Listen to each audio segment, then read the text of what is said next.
Welcome to the Meditation Ward. My name is Nadia Ward. I'm really excited to bring you this podcast where I talk to interesting people who also happen to be meditators. We talk about their stories, the way they got into meditation, and any tips or tools they'd like to share with you. Each week, there's a second episode, a guided meditation that we hope you'll enjoy. If you would like to start your own meditation practice, we would love you to check out our course, Exploring Meditation, a 7-week course designed by me, Nadia. Each week you learn new tips and tools and how to create your own personal meditation practice that works for you. Follow us at The Meditation Ward on Instagram or go to the website themeditationward.com. Sign up for our emails and check out our courses. And now, on to the episode.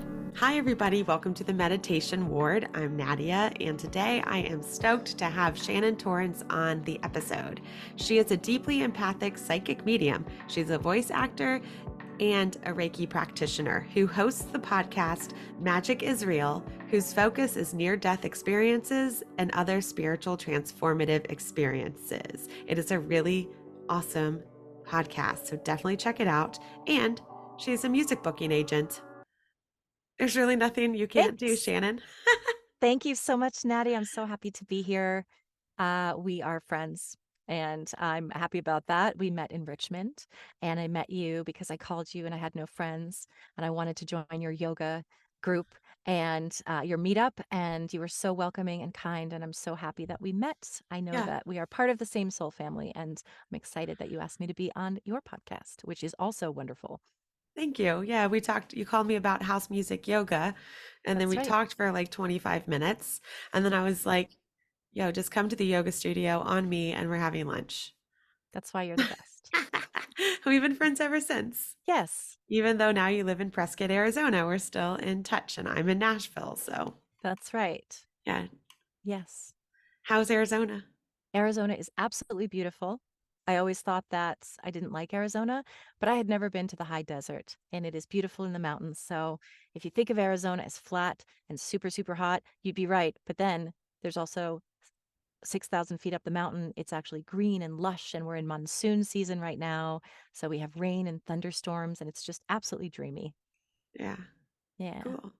Yeah. I honestly don't know which is more interesting, depending on which way you're thinking or looking at it, of being a medium or being a voice actor. Yeah, well, I have been a voice actor for since my 20s. And I've only recently become a medium. I mean, I think we're all born mediums. We just don't know it, or we don't believe in it, or we haven't cultivated it, or we forget that we can communicate with the other side, which isn't actually the other side. It's actually right here with us. It's just at a higher vibration. So, and I can tell you a little bit about that transition because it is relevant to the topic at hand, which is meditation. I was a voice actor for many, many years, and I still am.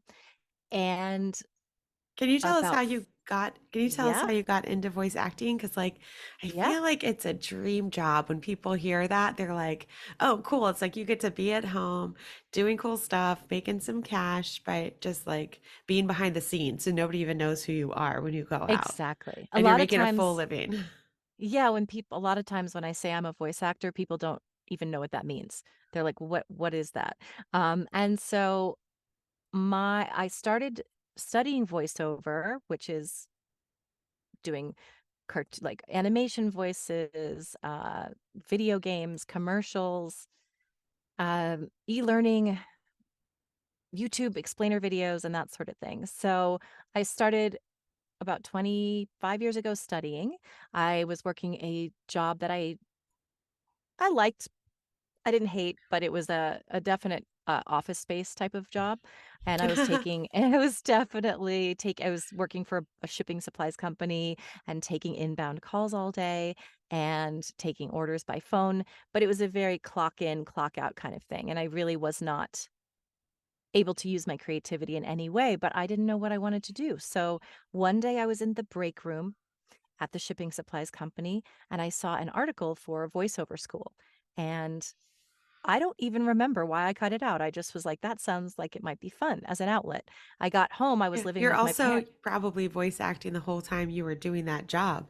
You're putting on a 100% kind voice, you're making people yes. like you and want to work with you and And everybody, and also I used to do impersonations of the callers to my coworkers, and so they always would be I was always cracking people up with, "Oh, this guy just called and he was all like this," like, and so I would just kind of like break into a bunch of characters, but I just took that for granted as that's just something that I can do.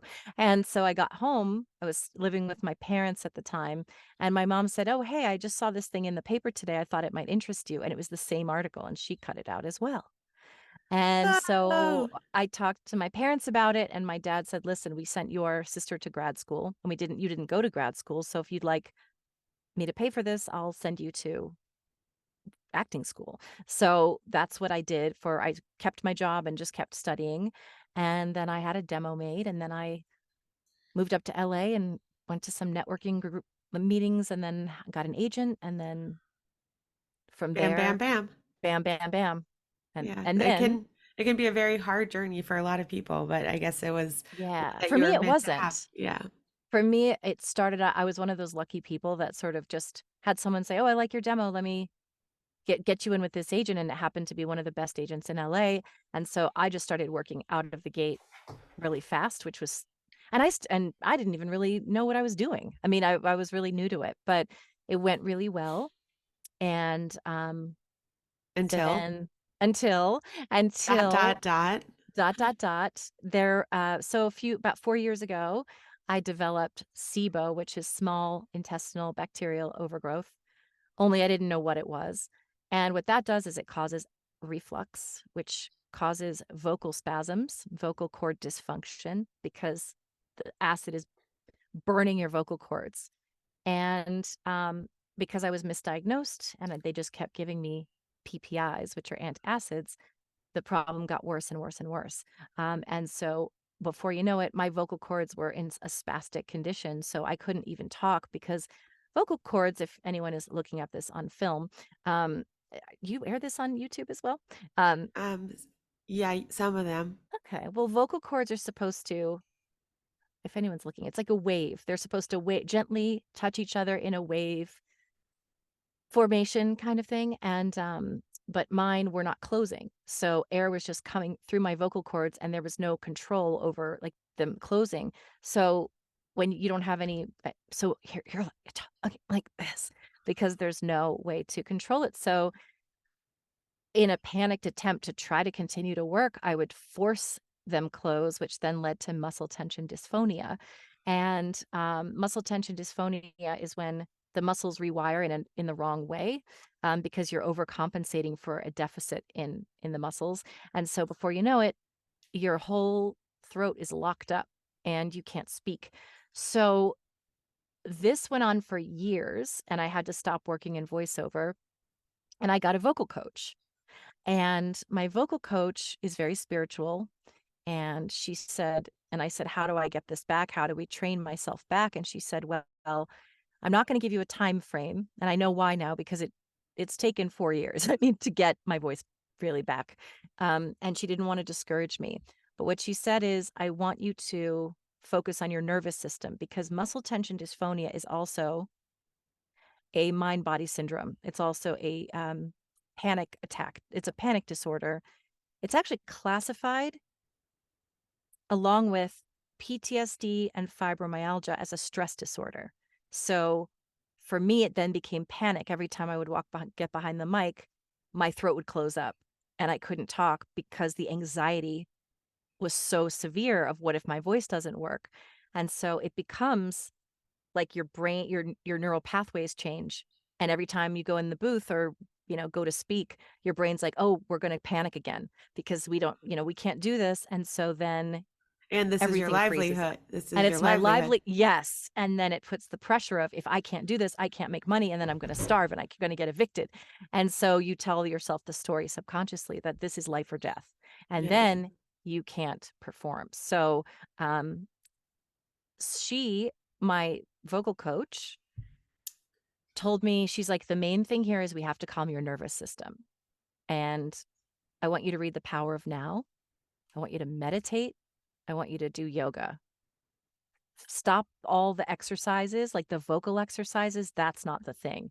And at first it was frustrating because I'm like, well, what is that going to do? Like now that I understand what muscle tension dysphonia is, that's the cure for it. And I'm talking, and I'll get to that, but I'm talking, I spent thousands and thousands of dollars on every treatment possible, whether it was Rolfing or acupuncture or hypnosis. And it was all, I think it all contributes. I would go to like the Rolfing guy or the muscle release person and I could talk again. And then an hour later, I couldn't. That was when I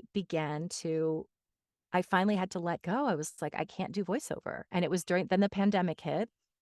And so I was at home with nothing to do. I couldn't even drive for Lyft or go do nanny work or get another job. So I decided to I just threw myself into the spiritual world. I did do yoga every single day. I did meditate every single day. And the meditation is, I used it as a tool in relaxing my nervous system, in grounding myself. And yoga also being a moving meditation Yeah. really helps to center the nervous system. Now, once I it's want to that, oh yeah, go ahead, please. well, I want to ask about the meditation because I like talking to people about like we say we meditate, but we don't really tell people Yeah. what our meditation looks like. So during Yeah. that time, what you mentioned grounding, but like what did it look like when you would sit to meditate? That's a very good question. Um, a lot of it, as I said, was yoga, where it's just that focusing on the body and the breath. But the meditation itself, I am someone who likes guided meditations.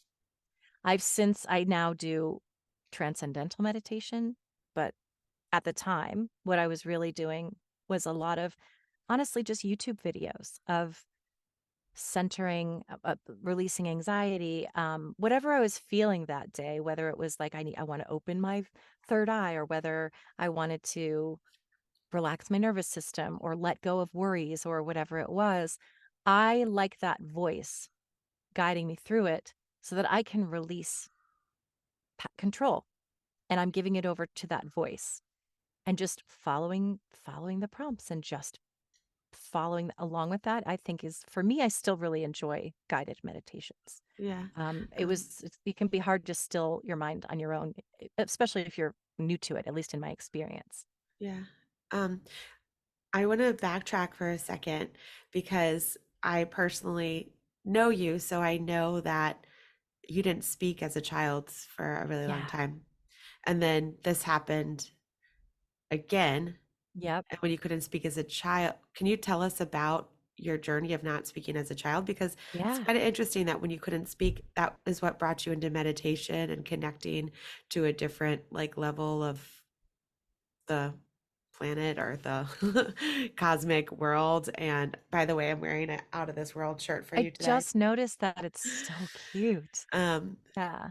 so it's like interesting that both came from places of silence, but do you mind telling us about that? And then No, I coming would back love to to. where we are now? Yeah, no, I love that you get that you understand the theme, because as a child, I was born with a large birthmark on my face, but also I was born with a highly sensitive nervous system. So from day one, I was like highly, highly sensitive to the point where if my, like, if my mom turned the vacuum cleaner on, I would freak out. I couldn't handle any kind of noise. So at age 2, I was already She was reading and probably really annoyed with you. We're I really grateful that she couldn't clean. know, right? I ended up, I was reading and speaking by the time I was 2, but then one day I just stopped speaking and I wouldn't talk to anybody, and I wouldn't show feeling, I wouldn't show emotion. And now I understand. So my parents took me to a child psychologist, and How long was that time period of you there were not speaking? 3 years of not Wow. speaking, and it's called selective mutism. So I can speak, but it's an anxiety disorder. And people were always pointing at my face and asking questions about my birthmark because they're little. And I was in Montessori school and the kids, I don't want to say they were mean because I don't think they were just babies, but they were saying things that were unkind to me and I didn't want to be seen because all it did was attract unwanted attention, and I was told I was ugly, and I was told I had duty face. And so I just decided that Those of my you way. who are listening, Shannon is incredibly gorgeous, just Oh, so you thank know. you. That's so sweet. Thank Yeah, you. Well, and it's interesting because again, this is another thing that I find so interesting is that when you're told as a kid that you're unworthy, unlovable, or for whatever reason you feel unlovable, whether it's abuse, physical abuse or emotional abuse, or even just bullying or little kids saying things about you, that stuff can stick with you for such a long time where I did not think that I was attractive until like yesterday. You know what I mean? It's yeah, like my entire life I literally held that you're ugly, you're ugly, you're ugly. You're yeah. unlovable, you're not worthy.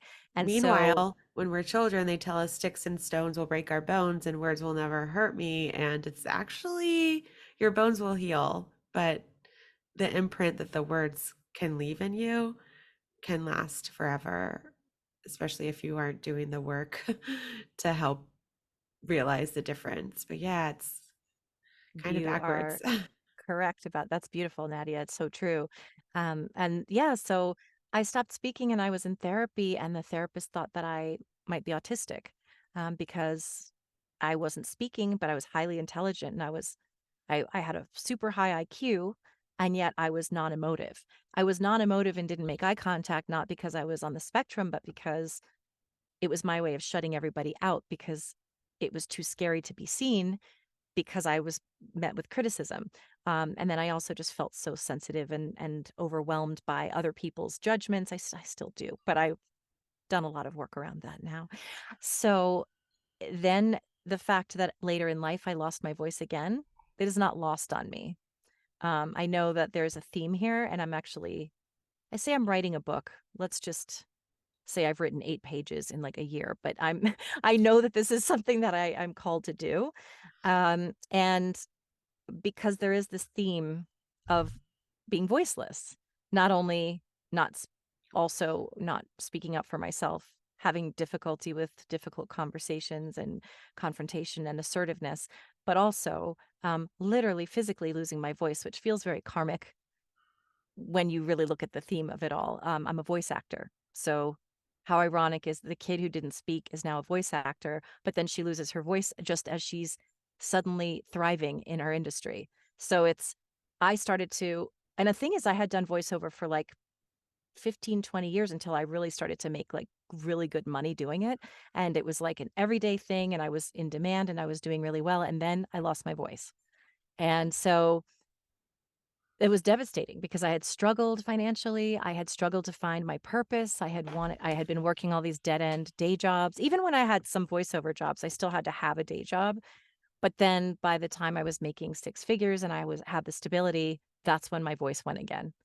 And so I think obviously there's karmic lessons within all of it. And in the stress of it all, I had to turn inward because I was so in so much deep grief. I had worked so hard to get to where I was. I was loving my life. I was loving my career. And then all of a sudden it all came to a halt. And I knew, and I was not incredibly spiritual, but I had gone through 12 step. So I had this spiritual base, and that was for sex and love addiction, which, as you said, sticks and stones. My way of manifesting all of that, I'm not enough, I'm not worthy, I'm not lovable, I'm ugly, was to chase unavailable people to reinforce the fact that I was indeed unlovable. And so, seeking for validation from other people, always needing to hear I wasn't safe unless someone else thought I was worthy.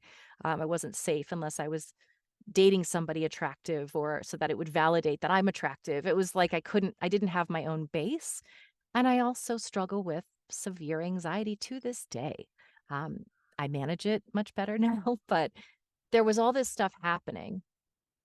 And so during this time of the pandemic and I lost my voice, I read The Power of Now, but I also started reading books by mediums.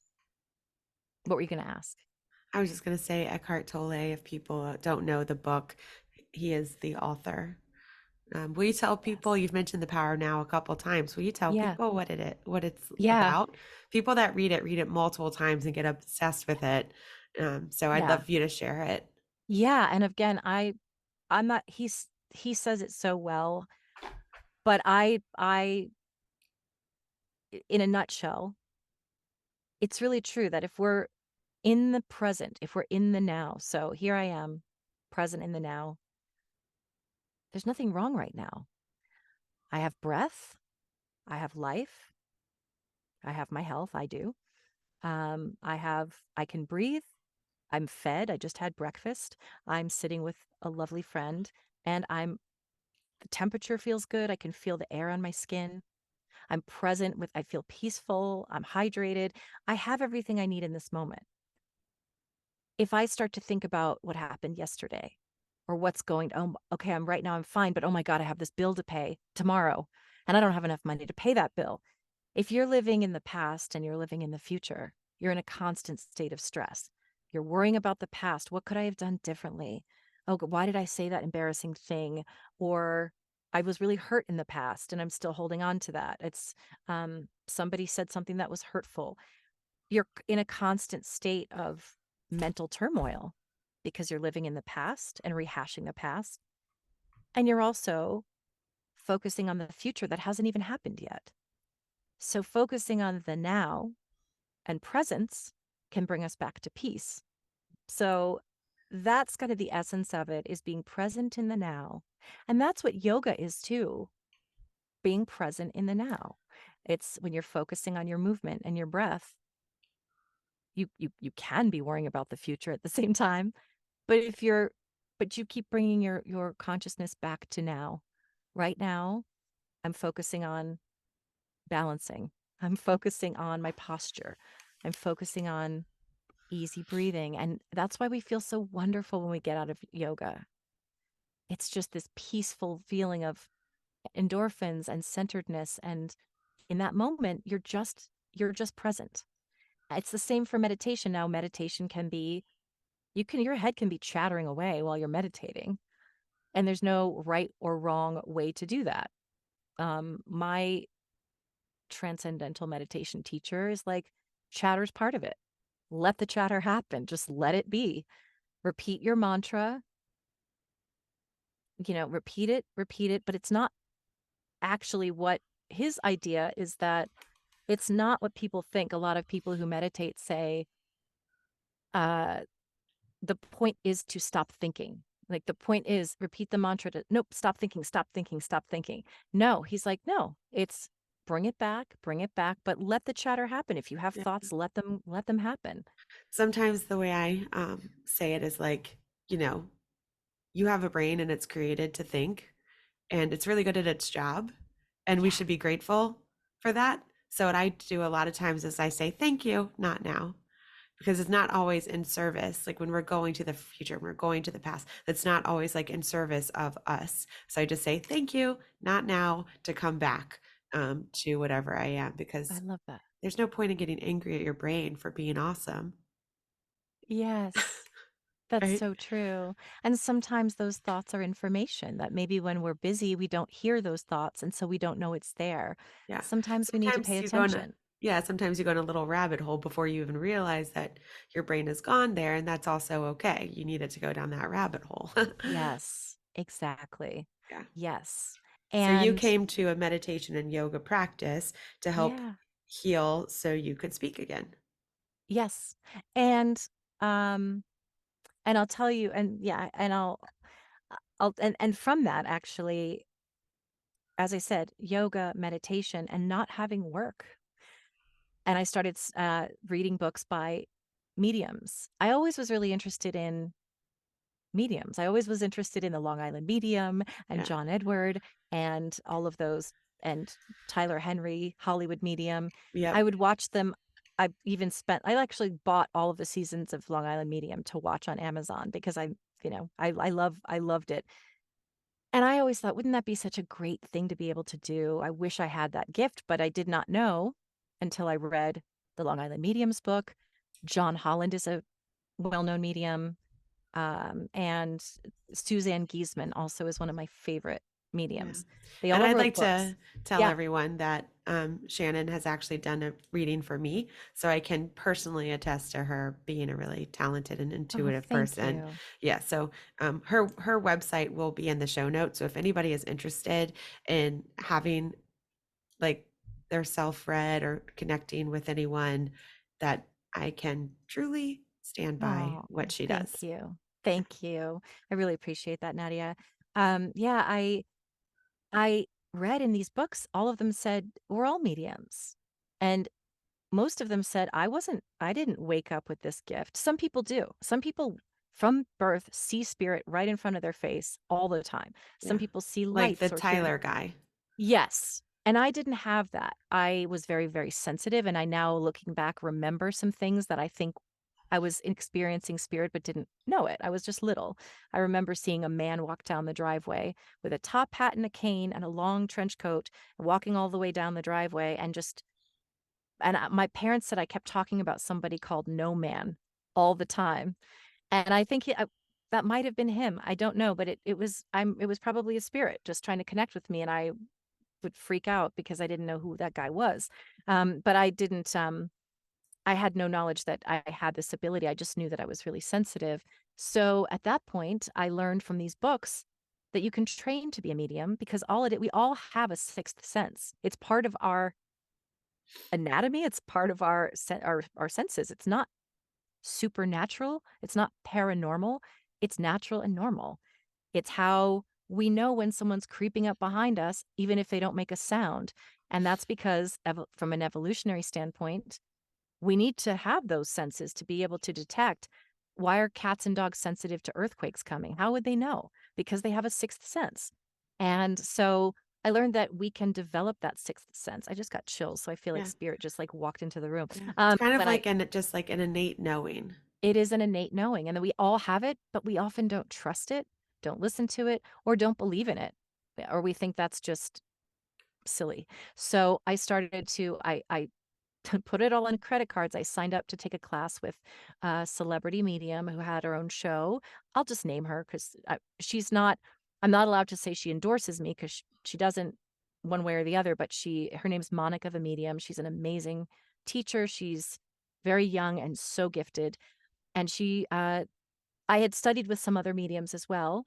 And I took her class, and then suddenly I went into that class being like, oh, I'm going to be the worst in the class. I don't know how I could possibly know how to do this. And by the end of the class, she's like, you're doing it. You're doing it. Like right now, it's like getting on a bike. It's just when you're a kid and you have the training wheels. And what my dad did is he just like took the training wheels off and told me he was holding on, but he really let go. And that's kind of what it was. She just kind of like held the bike and then let go. And suddenly I was doing it. And that's when I started to get really excited. And so here's where meditation comes in. The biggest part of mediumship, connecting with the other, with spirit world, with the unseen entities, with guides, is meditation.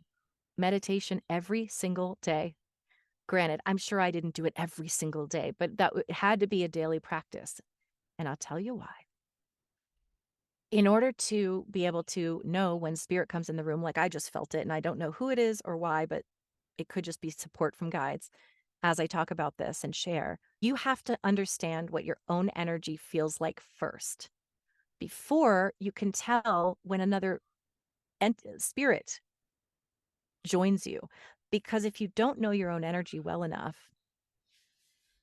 the difference between my thoughts and spirit's thoughts are so subtle. The subtleties in energy it's so delicate and gentle, and it requires a lot of just faith and trust.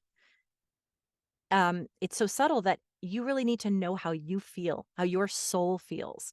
So meditating is a way of getting you in touch with your soul self, with your light being self. It's shutting out everything that's happening in your life, your worries, your concerns, your work, relationships with other people, dynamics with other people, and gets you back to your own center so that when you get comfortable enough just sitting in your own power, which is your own energy, I know what I feel like now so well that when I have a spirit come in, I can be like, that's a grandfather feeling. I don't see a grandfather standing there.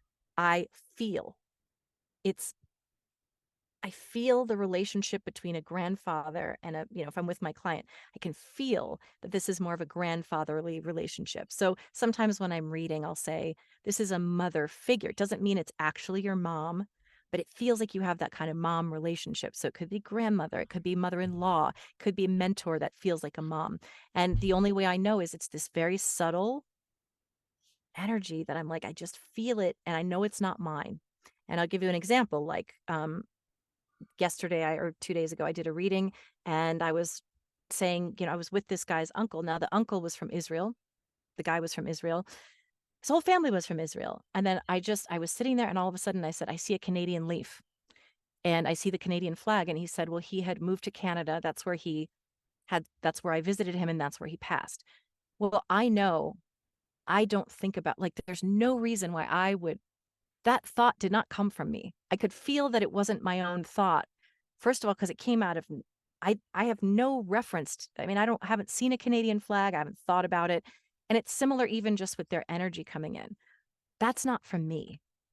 This doesn't feel like me. This feels like somebody else. So that's why we meditate every day. And also we meditate to connect with source. We meditate to expand our energy fields.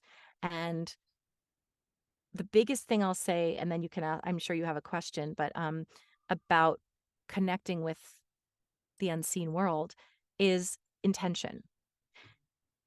And meditation helps connect with that intention. So people have asked me as a medium, do you just see and feel and constantly get spirit messages? No, because what I do is when I'm going into a reading, I set an intention. That's when spirit comes. Sometimes spirit comes like I said, just when I'm talking, I'll start to feel spirit come in. And so maybe after, who knows, there might be a message for you. We'll see. But sometimes they just come in while I'm talking and I'm like, oh, there's somebody here. But for the most part, I say a prayer right before my reading and I say, please let all of my own thoughts, feelings, fears, judgments leave and replace them with the thoughts, feelings, judgments, emotions of spirit and let me be a clear channel. And now I'm ready to work.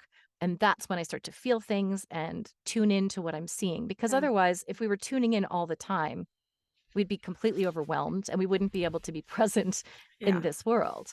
I always tell my clients now, yes, I'm working for you because I care about you and because you're paying me, but I work for spirit. I am of service to spirit. So I always ask because I don't get to choose who comes through. I don't get to choose what the message is because they know what you need to hear today. And I always say they're going to tell you what you need to hear, not necessarily what you want or expect to hear. Now, usually it's one and the same. I also say I don't choose who comes through. But usually the person you wanted to hear from comes through. I would say 90% of the time, maybe more. The other thing is I always say that too. I always say let the messages be in Nadia's highest and best good and in the highest and best good of the spirit world. But yeah, it's the meditation part of it that I meditate before I go into a session as well just to clear my mind so that I'm ready to receive. So I'm getting rid of whatever happened that day. It's not about me. I now am exiting the scene and I'm asking to just clear out any kind of worries that I may have or any kind of my own junk, just my own clutter.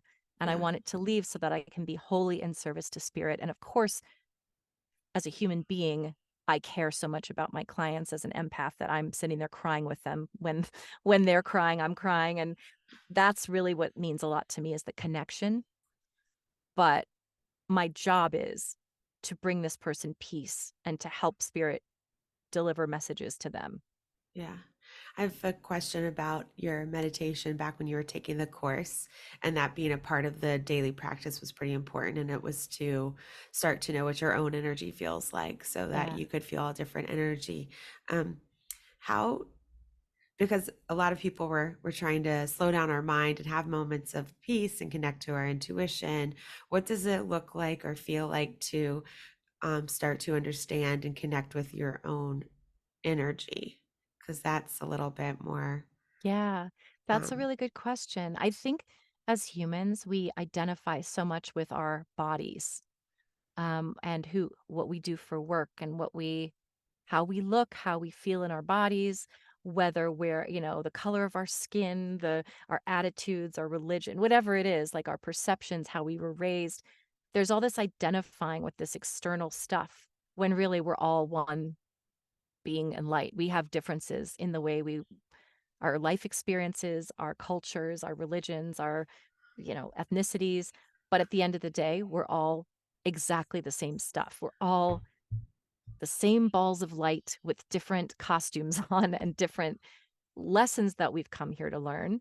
And so in getting to know ourselves, we're not so much getting to know, the way I feel is it's not getting to know Shannon. It's getting to know my higher self. It's getting to know the soul that came into this body named Shannon, the energy of light where I actually come from, who I actually am. I am you, you are me. That's actually who we are. It's like there's no separation between you and me or anybody else in this world because we're all, in my opinion and belief system, we're all part of source. And all we are is these little webs with different balls of light, and we all incarnate into different forms. And that's the only difference between me and you and me and a cat, me and a dog, me and a plant. We're all the same stuff. We just are put into these bodies where we perceive through our senses. That's how we perceive the world. So, in fact, mediumship, I always tell people, it's when I switch into medium mode, I'm just changing the radio station.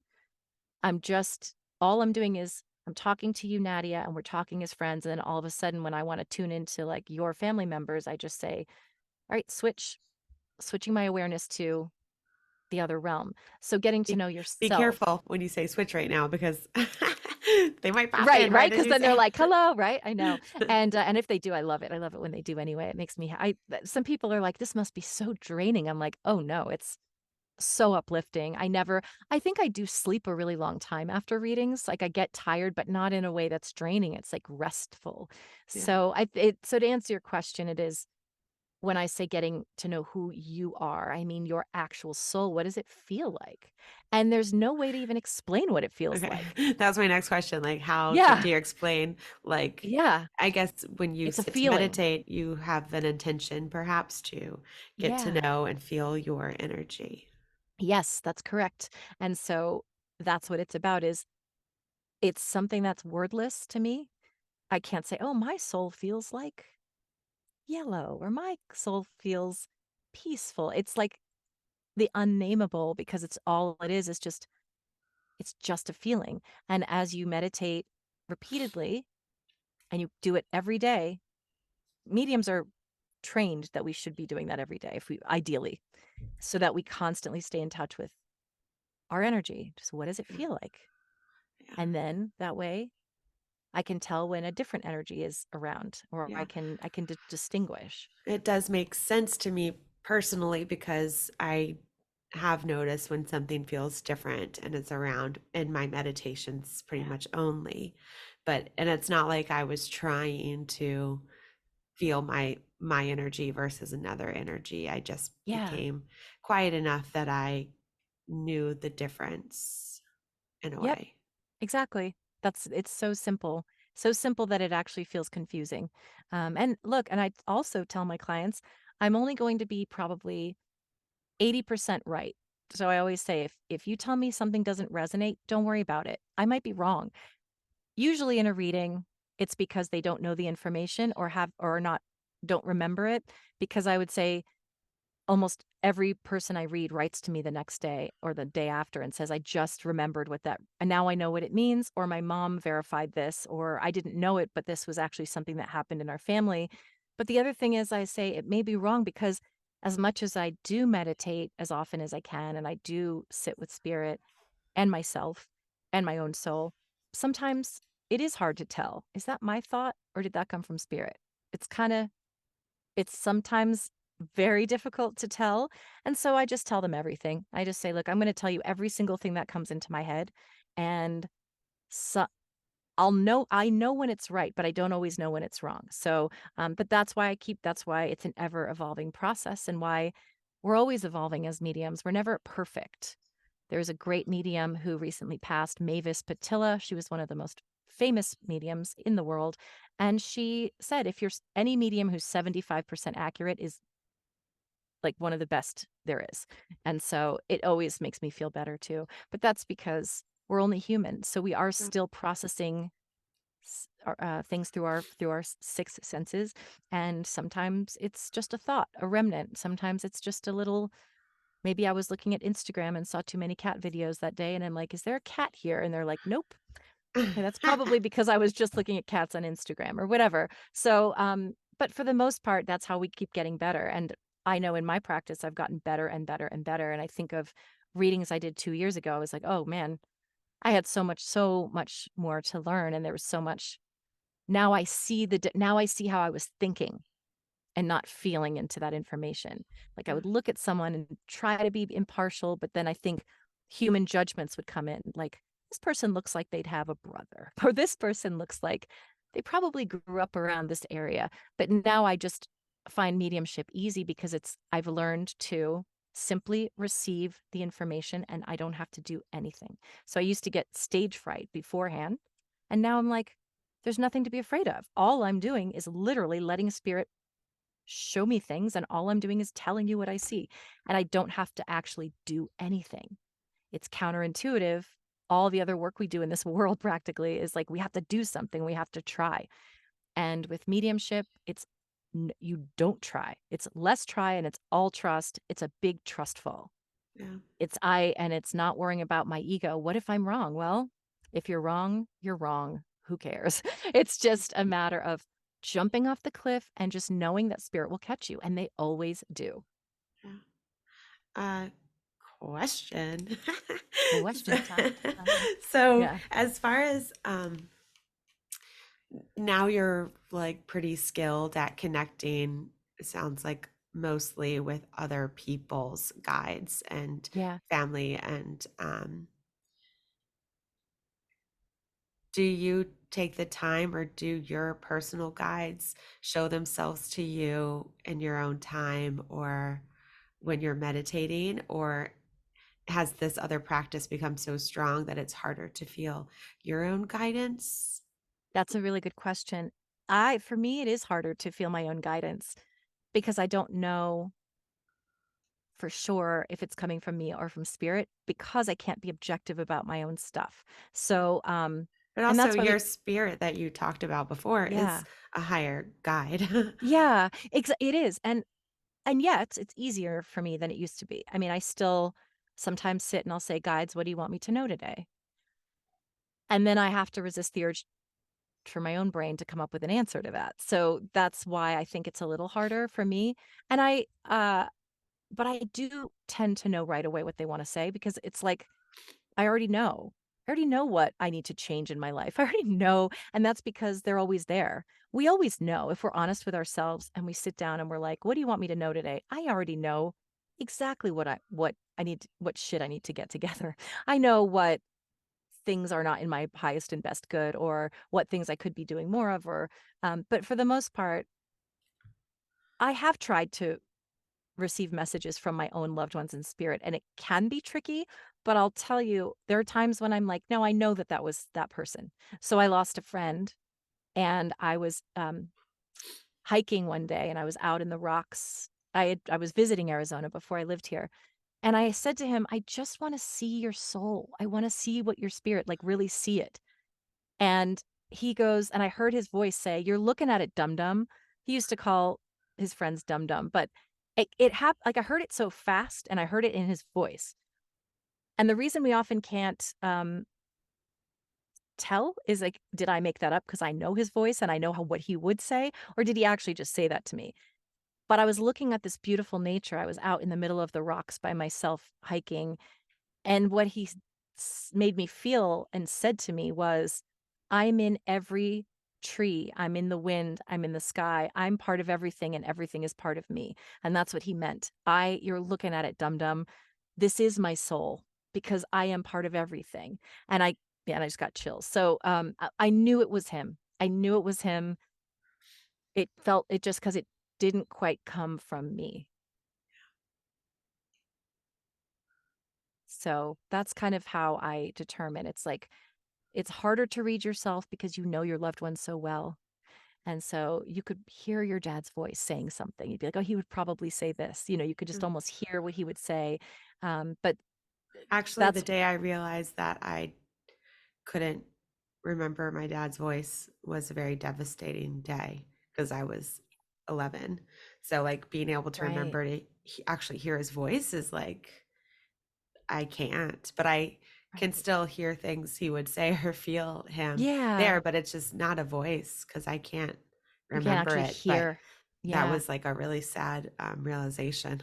It's like I have no And you hear idea that a what my lot. dad sounded like. And it's not like I have recordings or phone messages or things like that because I was Yeah. 11. Yeah.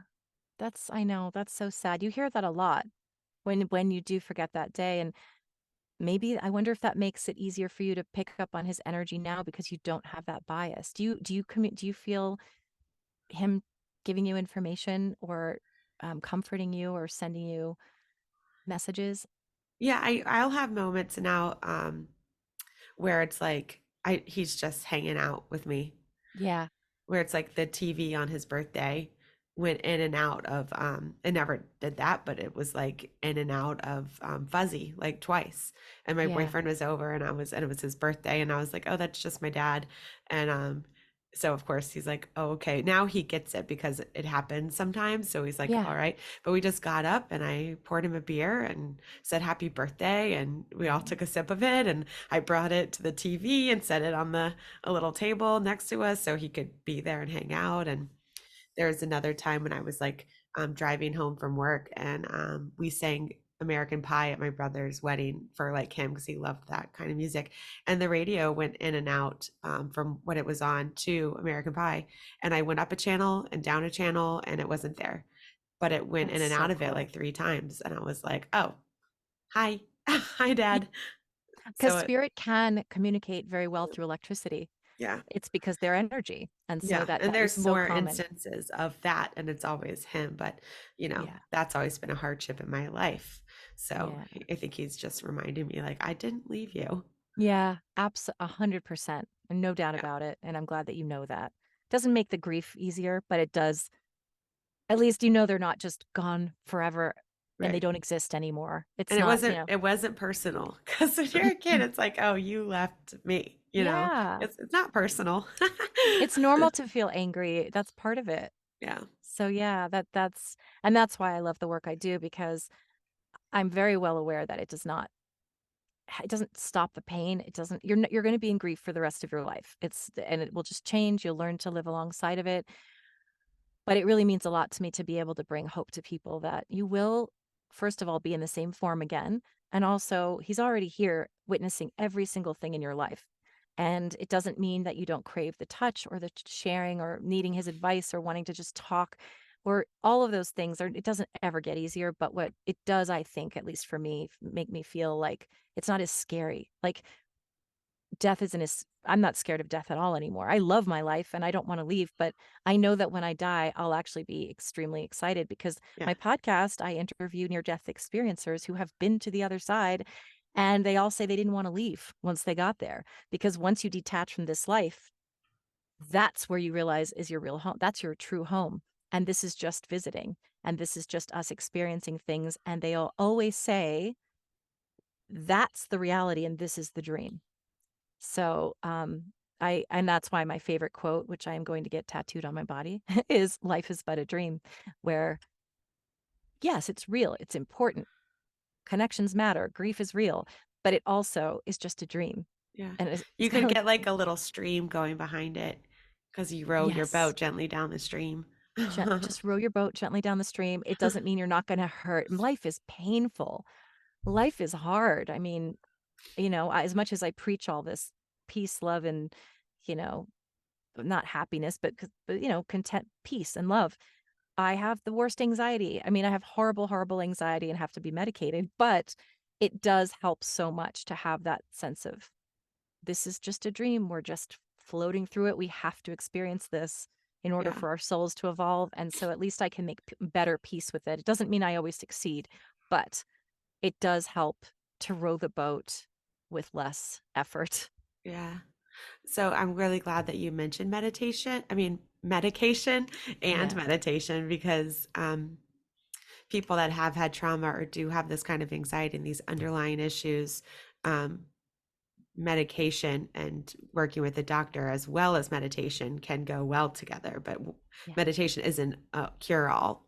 Hmm. But also, it's interesting because sometimes I wonder, do would I get deeper in my meditation if I didn't have medication? Yeah. And so like hearing that you take things for anxiety and the things that you deal with, but you still have this ability to connect um, to spirit, and is kind of uplifting and neat to hear that Yeah. medication isn't holding you back from that kind of connection. I was afraid that going on antidepressants would affect my connection with spirit because I had heard some mediums say that don't be on any kind of medications. I didn't find that it impeded me at all. Now I did go off of it recently and then found that I was not managing things very well. So I went back on, and the last week I did have a reading that was a more tough. Some of them are just tougher, and the reason, from what I understand, is that sometimes the person just didn't have a really strong need. There was no real, like, he was very at peace. He just kind of wanted to come to me for curiosity, to just say hi to his family. And sometimes when people come with that, there isn't as strong a need. And so spirit doesn't pull out all the stops to bring out like they're not going to come with the heavy hitting stuff. They're not going to come with the mic drop stuff because the person doesn't really need it. And coming lowering the vibration to get those messages across is a lot of energy spent. And so a lot of times, if they don't really need it, spirit's not going to sort of not waste their energy, but like, or if you already have a strong connection with your loved ones in spirit, they're not going to talk through me so much. They're going to be like, she knows we're there. Like we've got already got each other. We don't need you. But I did kind of wonder for a minute, like, is it the antidepressant? Is it because of that? I don't think that's the case because I also know that when spirit needs to get a message across, I have done readings with a migraine and had it be one of the best readings I've ever done. Like I recently had one where I was like, should I cancel? I took a pill, but I'm not feeling well. My hormones are all wacky. I have a migraine. And it turned out to be one of those readings where it was like everything was like hitting the ball out of the park. So I think it doesn't have to do with medication. Obviously, you don't want to take like barbiturates or something, but I think when spirit wants to communicate, they will communicate, and nothing's going to stop them from getting the message across. Cool. Yeah. So I want to ask you about transcendental meditation, and I also you can answer this in either order that you like. What kind of tools or suggestions or support do you have for people that are starting a meditation practice or coming back to a meditation practice, or just new ideas maybe that they haven't thought of? So, Yeah. tips and tools, or transcendental meditation, or flip flop it. Yeah. I think that it's similar to what I just said about mediumship, where it's less trying, less forcing, and more allowing. So I think people say, I don't know how to meditate. I can't meditate. I have ADHD. I can't meditate. Or I think people think they have to do it perfectly, just like yoga. You don't have to do yoga perfectly. It's you have to, it's like letting go of that story that I can't do this. You could meditate for 2 minutes and it has value. You don't have to go into meditation for an hour and be a Buddhist and like sit there and totally clear your mind completely and have no thoughts. It's the perfectionism I think people go into it with that is the hindrance to them evolving, being able to evolve their practice. So let go of expectation. It doesn't have to be perfect. It can be sitting there. It could be having a million things floating through your head. When you start, ideally, it's good if you can kind of get to a place where your thoughts aren't intrusive. But if they are, it doesn't mean you're not meditating. It's just a matter of like letting go of the perfectionism and being open to it and being open to receive whatever happens without judgment. So going into it, don't put yourself on, don't have any expectations. Just close your eyes. Just breathe. If you're doing guided, just listen to the voice. Sometimes you might be listening to the voice and then all of a sudden you're thinking about a paper you have to write for school. And then you realize you've been thinking about it and you haven't heard a word that the person has said. No problem. Nope, died. Bring it right back. Yeah. So Um, all you need to do is sit and breathe. If your thoughts yeah, are taking you away, you said, no one died. yeah. Well, maybe someone died. Maybe someone died. Yeah, But maybe that's true. anyway, either way, I don't know your you just, life. yeah, you just Yeah, come back when you can to the yeah. voice I have a or very to the busy breath. mind.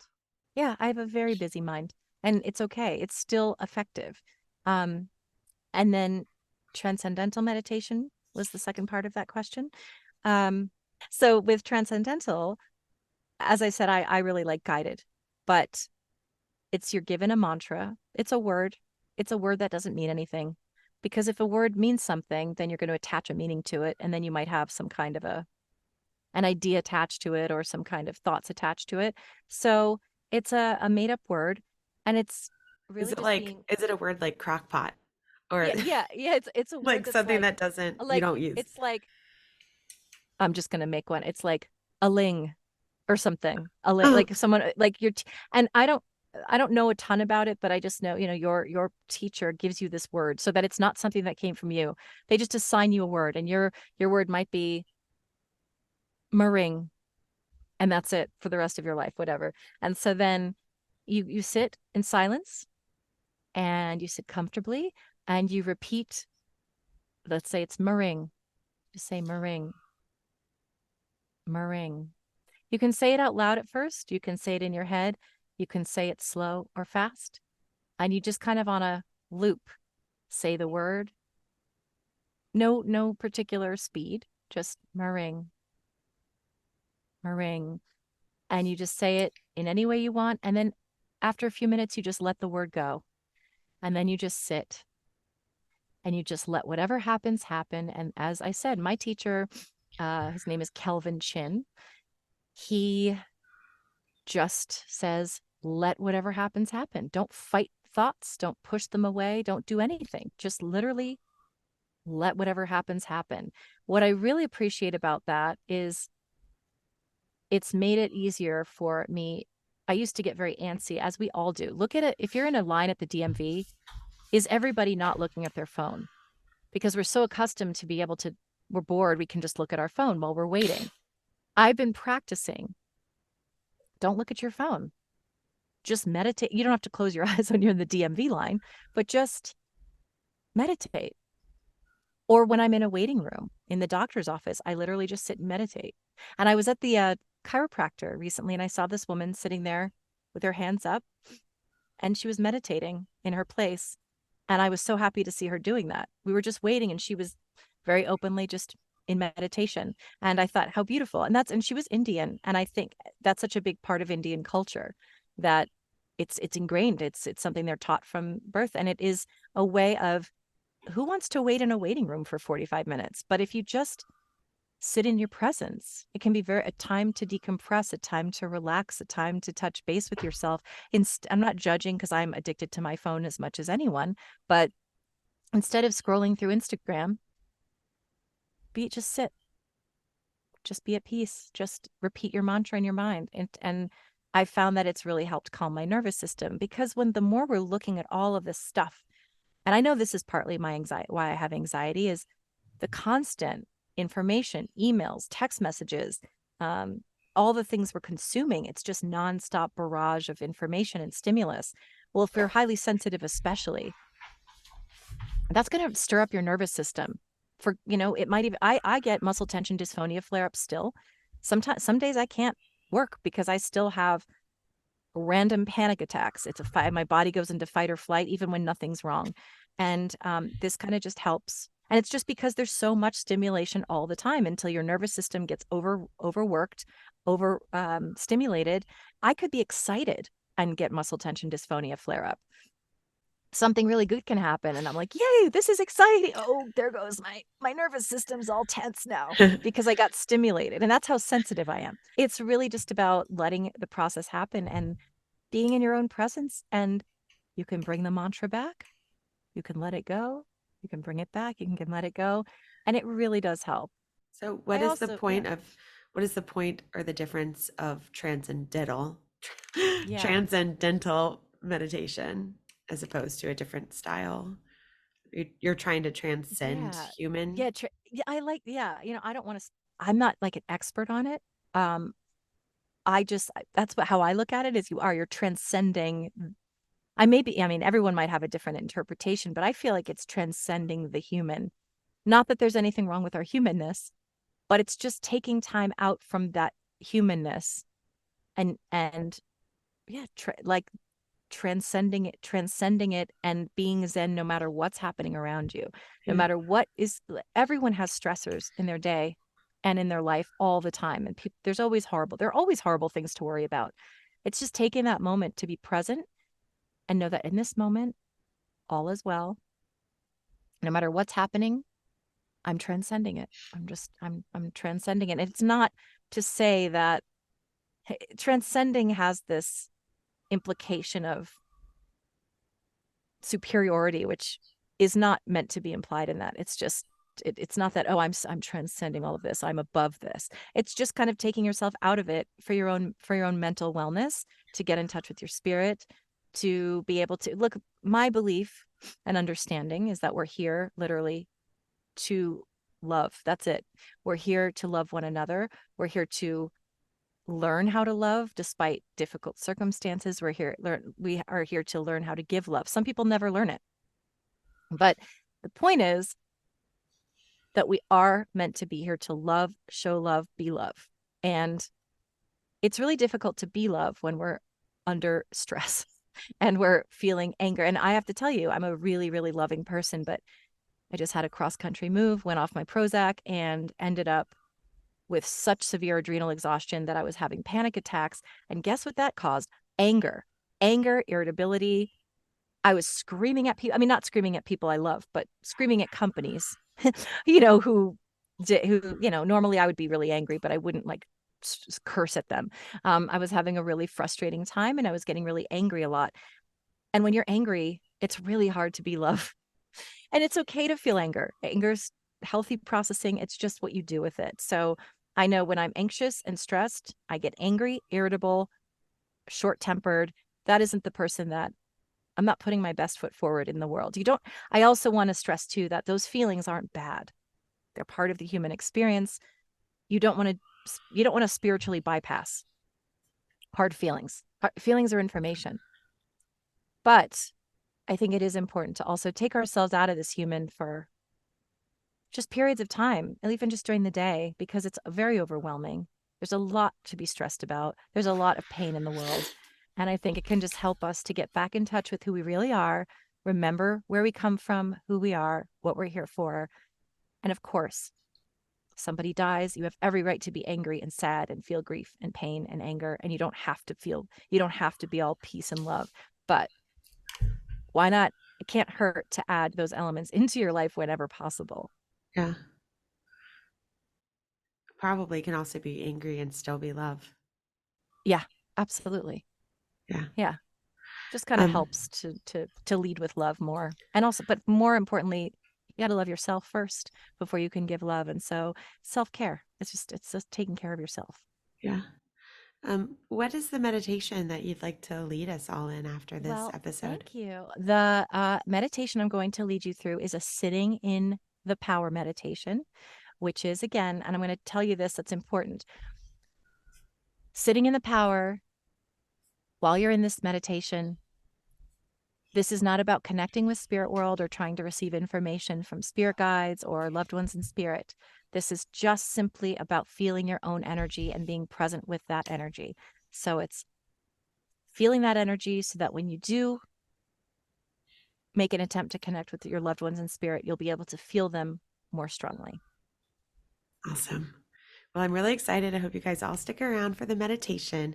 I would like to thank you, Shannon, for taking your time to chat and tell us what you know and a little bit maybe of what you don't know. Yes, which is a lot. Thank you so much, Nadia. It really means a lot to be asked to be on your podcast. It's a really big honor. Thank you. Okay, we'll see you in a second. Yep.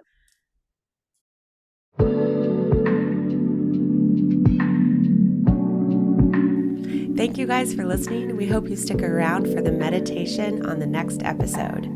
If you're interested in wellness coaching through a meditative lens or starting your own meditation practice with accountability, check out themeditationward.com. Give us a follow on Instagram at The Meditation Ward, and please like, review us, and share with your friends. See you soon.